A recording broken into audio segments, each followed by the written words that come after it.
So we're going to review how to do a dead bug and also to progress it to what I call a Deadbug 2 or a supine banded straight leg drop if you want to be very fancy about it. We're going to start in classic dead bug position, which is 90 degrees at the hips, 90 at the knee, hopefully toes up. I'm squeezing through my shoulder blades to stay connected to the pad. There is a natural curve in my lower back. I'm not trying to completely eliminate that. To start dead bug, we do hands on hips. We put our fingertips over top of your oblique, maybe even onto rectus abdominis. You're going to put your thumbs on your back. What we want to do is to practice a core brace. So I want to feel both sides flexing. And then if you want to get deeper internal flexing, when we go through the motion, you can make the noise of a snake that will help engage transverse abdominis. So from here, I'm going to brace through my core, and I'm going to extend one leg, and I can make that snake noise, and then pull back, and then pull back. I don't need to get into full extension here in order to get some benefit from this exercise.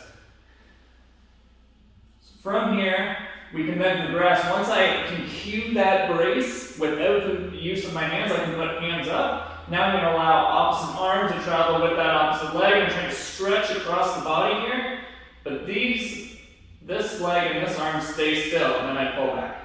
I brace my core, I extend to the other side. Again, I'm stretching across here. I'm still trying to keep my core brace, and I'm going to pull back.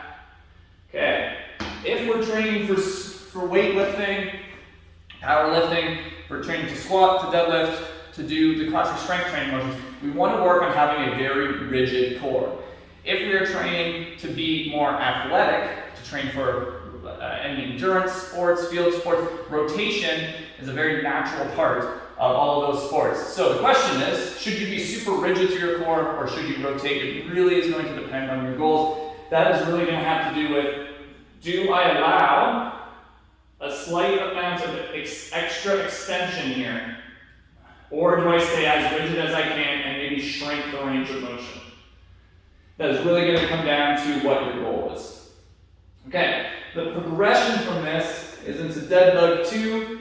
You can start with a band here overhead. I'm just going to pull this apart very slightly.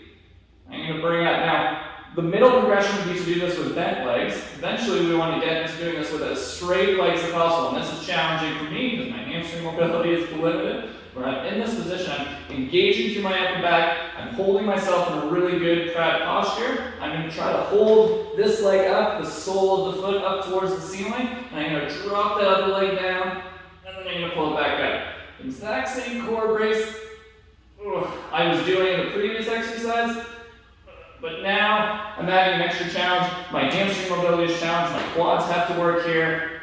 Because my leg is straight, there's more work done at the hip. I'm engaging through my upper back more.